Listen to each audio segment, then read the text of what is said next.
Take a slow, deep breath and let it go.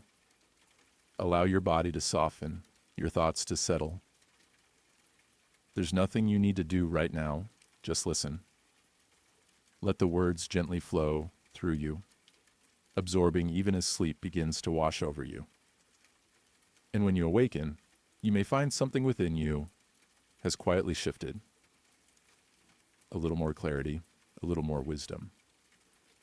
Now, let us begin tonight's journey. Why self-education is the most rebellious act of the 21st century. How lifelong learning breaks cycles of dependency, and how curiosity changes fate. The quiet revolution of learning. In a world dominated by screens, systems, and shortcuts, there lies a quieter revolution, one not waged in the streets, but in bedrooms, libraries, and minds. It doesn't announce itself with headlines or hashtags. It happens when a young woman wakes at 3 a.m. to watch a physics lecture on YouTube instead of scrolling through trends. It happens when a single mother saves up for a course that has nothing to do with her current job, but everything to do with her dream. It happens every time someone decides that ignorance is not their inheritance, that they can learn freely, deeply, and on their own terms. This is self-education, and it may be the most rebellious act of our time. Why? Because the 21st century thrives on our dependence on algorithms to think for us, on institutions to tell us what matters, on trends to define what's worth knowing, on external validation to decide our worth. In a time when distraction is sold as entertainment and convenience as success, choosing to educate yourself consistently, deeply, and independently is not only rare, it's radical. Self-education is the refusal to be boxed in by credentials, borders, or broken school systems. It's the audacity to say, I will not wait for someone to permit my growth. It's reclaiming your ability to shape your own fate, not by dismantling institutions with rage, but by quietly rising above them, by learning what the system won't teach you, by remembering how to think, how to feel, how to make connections that were never outlined in a syllabus. The power of curiosity, especially when unmonetized and ungraded, is underestimated in today's world. But those who follow it, deep into rabbit holes of forgotten history, obscure science, unsung art, often find themselves building new realities. They become the ungovernable minds that design the future. And it all begins with a single question. What if I learn it myself? So let's walk through this journey, through stories, insights, and reflections on how self-education doesn't just change your mind, it changes your life. And maybe, if enough of us do it, the world. Chapter 1. Breaking the chains. Escaping the factory. Model of learning. The modern school system wasn't designed to make you free. It was designed to make you fit, a cog in a larger machine, a productive unit in a pre-structured economy. Bells, uniforms, standardized tests. They weren't just tools of learning. They were tools of conditioning. The goal was never wisdom. It was compliance. This is not a cynical statement. It's a historical one. The Industrial Revolution birthed a need for workers who could read enough to follow instructions and count well enough to manage a factory line. Critical thinking was optional, dangerous even. The result was a system that prioritized obedience over originality and speed over depth. And most of us grew up inside that system, learning how to memorize but not how to question. Self-education is how we break free. To educate yourself is to tear down the walls between disciplines that school built up. Why can't science be poetic? Why can't philosophy be practical? Why must economics be divorced from ethics? The self-learner doesn't ask permission to cross-pollinate ideas. They don't need a curriculum to explore the human experience. They follow curiosity like a compass, trusting that the journey will lead somewhere meaningful, even if the destination isn't approved by a board or backed by a certificate. And that freedom to explore without approval is what makes it so dangerous to the status quo.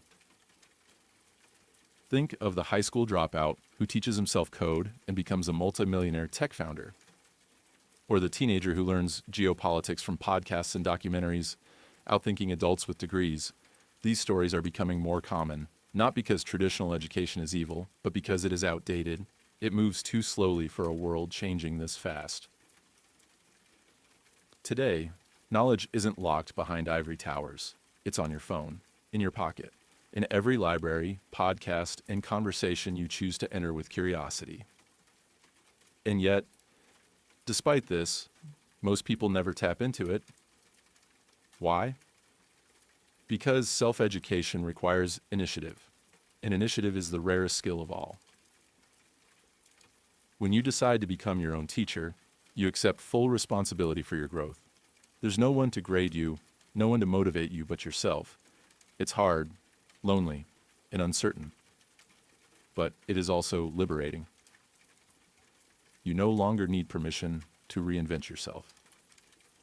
The act of saying, "I can learn this," is an act of power, especially when that knowledge wasn't meant for you, when it was hidden behind jargon, behind paywalls, behind cultural barriers.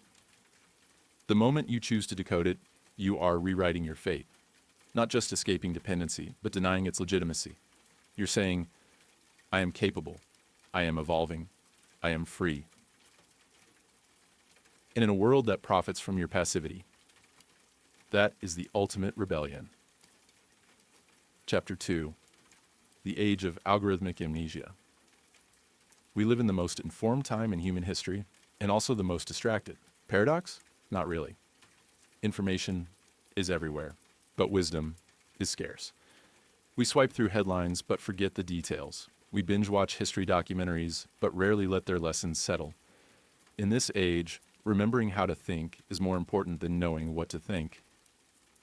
And self-education, more than anything, is a practice in reclaiming mental sovereignty. Every click you make is being studied, every pause tracked. The goal is not to inform you, it's to keep you scrolling. Curiosity has become a commodity. Content is optimized not for depth, but for dopamine. And this flood of shallow knowledge creates something dangerous, the illusion of understanding. Self-education stands against that tide. It is slow. It is deliberate. It says, "I will not let algorithms dictate my growth." When you choose to self-educate, you're not just consuming content, you're seeking truth. And truth requires a greater effort. It's found in nuance, in synthesis, in the friction between opposing ideas. It asks for reflection, not just reaction. Consider this. How many people today can hold a complex opinion that isn't easily tweetable? How many can change their mind after deep research instead of a TikTok summary?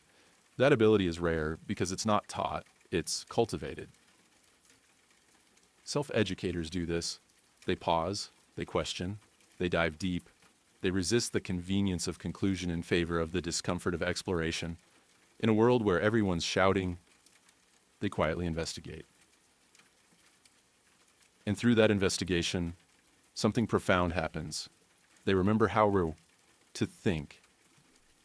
This is not just a personal victory, it's a societal one. A population that thinks critically is harder to manipulate.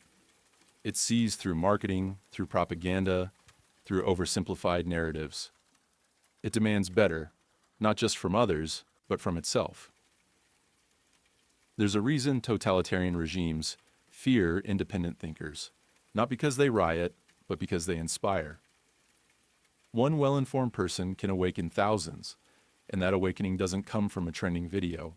It comes from a decision. I will learn this, I will understand.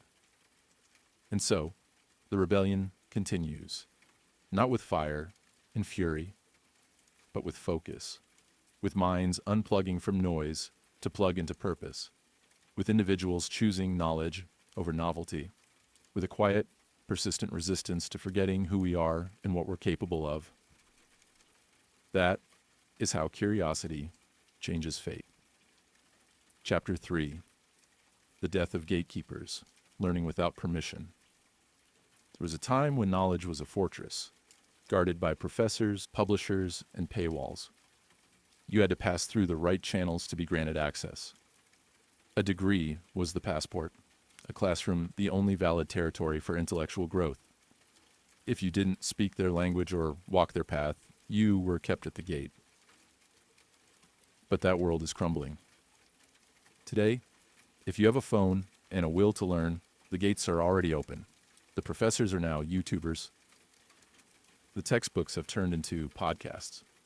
The mentors appear in comment sections, Discord servers, and email newsletters. You no longer need permission to grow. This is both terrifying and exhilarating. The terrifying part is that no one will force you to rise. The exhilarating part is that no one can stop you either. Self-education thrives in this new world. It's a world where the curious kid in a rural village can learn astrophysics from MIT, where the factory worker can study philosophy from the Stoics on his lunch break, where a girl ignored in school becomes a voice of influence through the ideas she explored in solitude. Every time you choose to educate yourself, you're bypassing the gatekeepers. You're saying, I don't need validation to seek truth. I don't need approval to evolve.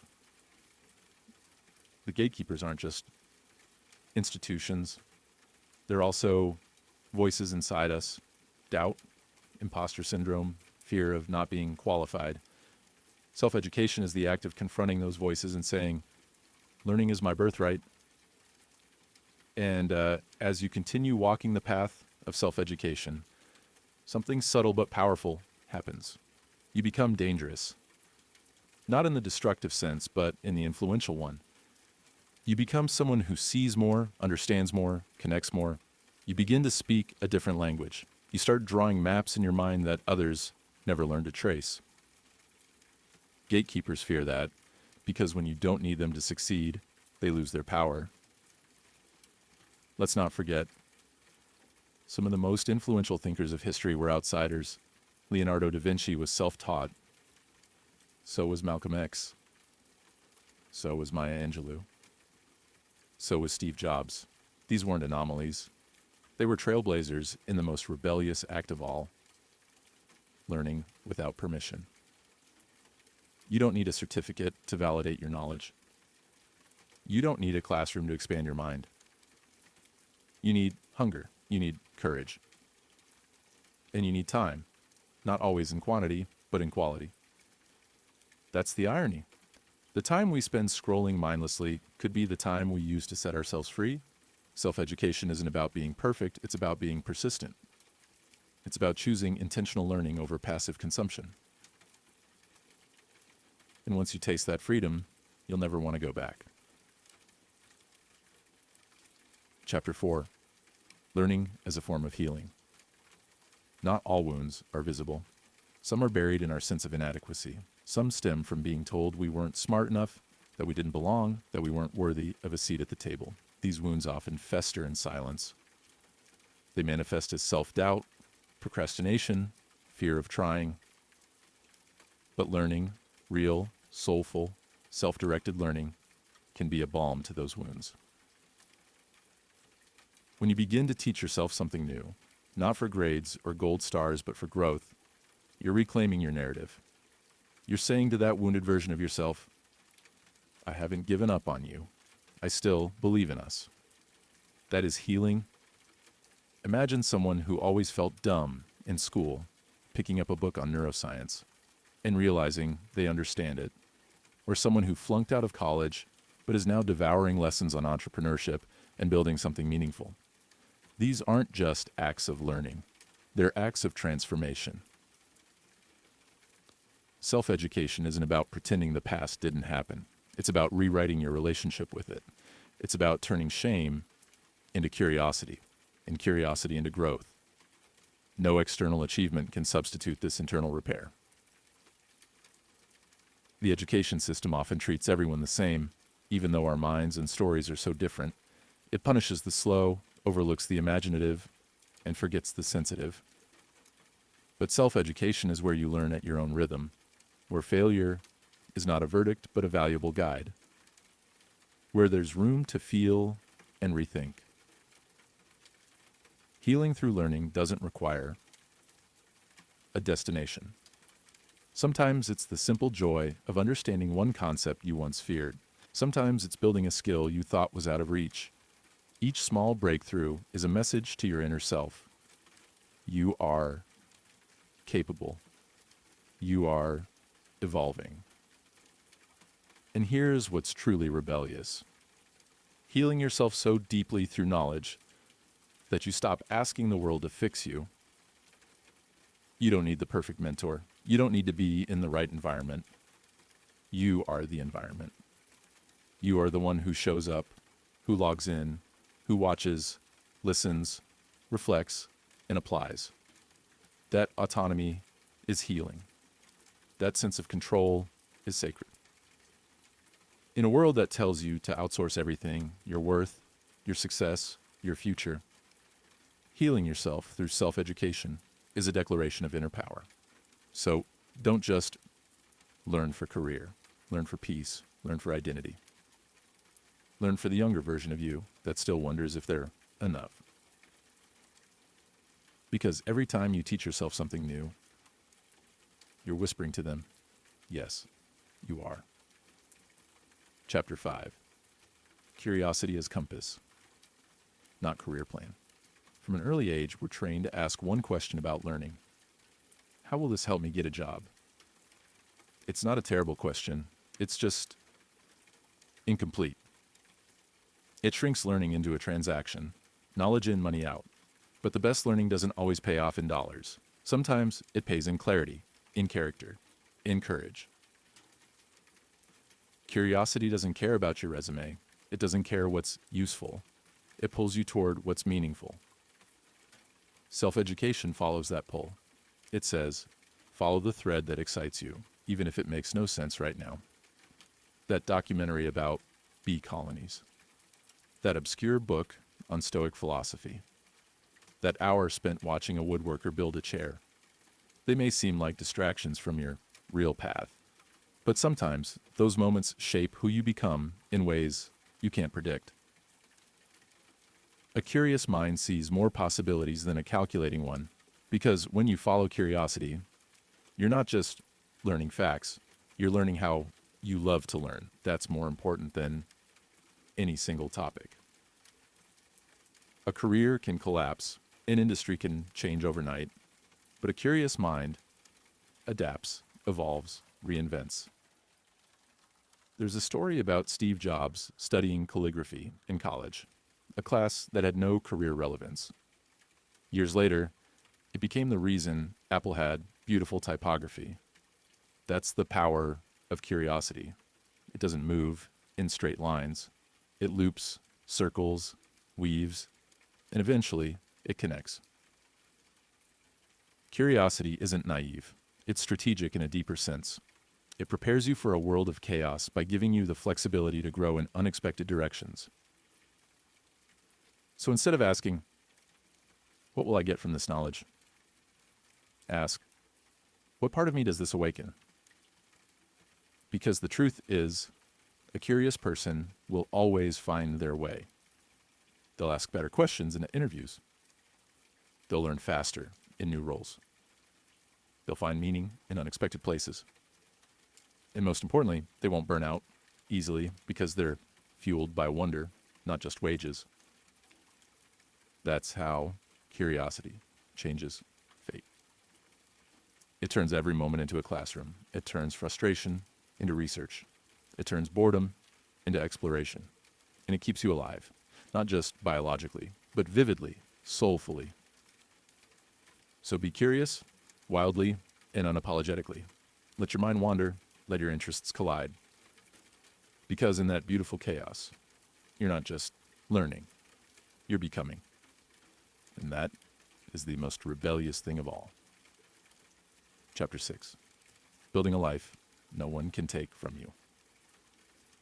A job can be lost. A degree can be questioned. A title can be stripped. But what you know, truly and deeply, becomes part of who you are. It lives within your mind, your choices, and your ability to adapt. It cannot be revoked, outsourced, or stolen. That's the quiet promise of self-education. It builds a life no one can take from you. When you educate yourself, you're not just collecting information. You're crafting a mindset, You're wiring your brain for resilience. Every new concept you wrestle with expands your mental terrain. Every skill you practice adds another tool to your belt.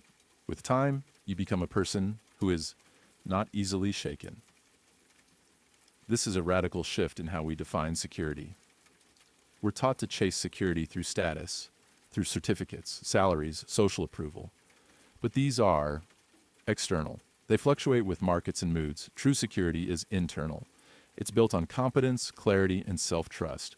And these are forged through a commitment to continuous learning. Consider this. In a world where industries can vanish overnight, what's more secure? The job you have or your ability to learn something new tomorrow? That's why the most valuable skill of the 21st century isn't coding or data analysis or marketing.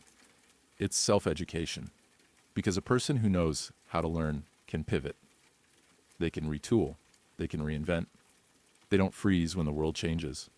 They respond. This is especially powerful for those who come from backgrounds with fewer resources. You may not have had access to elite schools, powerful mentors, or family connections. But if you have access to knowledge and the courage to pursue it, you can rise. Quietly, consistently, irreversibly. That's not just inspiring, that's revolutionary. Self-education democratizes power. It puts transformation into your own hands, and it levels the playing field not by waiting for permission, but by creating opportunity from within. But here's the catch. No one will applaud you at first. No one will remind you to stay consistent. You won't get an A or a gold star for reading late at night or listening to an audiobook while others scroll. But those quiet hours add up. They shape how you think, how you speak, how you show up in the world. Eventually, people will wonder how you became so wise, so capable, so clear. They'll ask where you studied, who trained you, and you'll smile, not out of pride, but out of quiet knowing. Because you'll remember, I taught myself. You didn't just absorb knowledge, you transformed through it. You created a foundation that can't be shaken. And now, you carry that freedom with you into every room, every challenge, every dream. That is the essence of rebellion in our time. To build a life from the inside out, a life rooted in self-trust, fueled by curiosity, and guided by a relentless commitment to grow. Conclusion, reflection, the courage to keep learning. So, here we are, at the edge of this reflection, standing in the quiet aftermath of everything we've explored. You may not feel different right now, but something has shifted. Maybe it's a small voice inside you saying, it's time. Time to pick up the book you abandoned. Time to enroll in that course you've been hesitating about. Time to create your own curriculum, based not on what society expects, but on what your soul craves. This is the quiet courage of self-education. It doesn't need to shout. It doesn't need applause. It just needs consistency, a few minutes each day, a willingness to begin, a decision to keep going when it gets hard. And yes, it will get hard.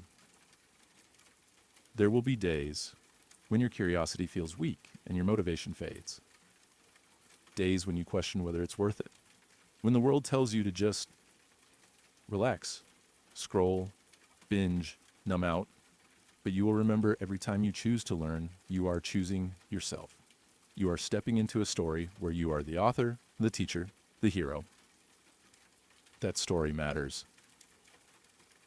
Because the more people who choose to educate themselves on history, on justice, on health, on art, on emotion, the more awake our world becomes. We stop waiting for saviors. We stop blaming systems. We start becoming the kind of people who change systems, who lead with wisdom, who teach others how to think for themselves. Self-education isn't just a personal act. It's a collective awakening. You don't have to be perfect. You don't have to be an expert.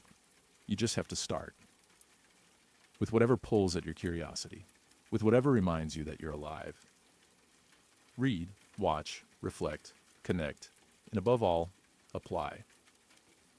Knowledge without action is just decoration. But knowledge applied, honestly, quietly, persistently, is power.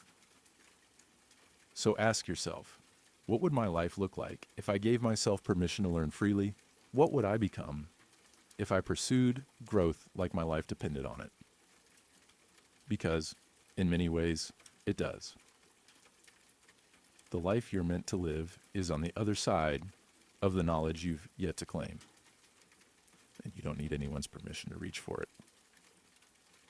The world may profit from your ignorance, but your freedom depends on your understanding. So rebel, learn, keep becoming, and let your curiosity be the revolution that never ends.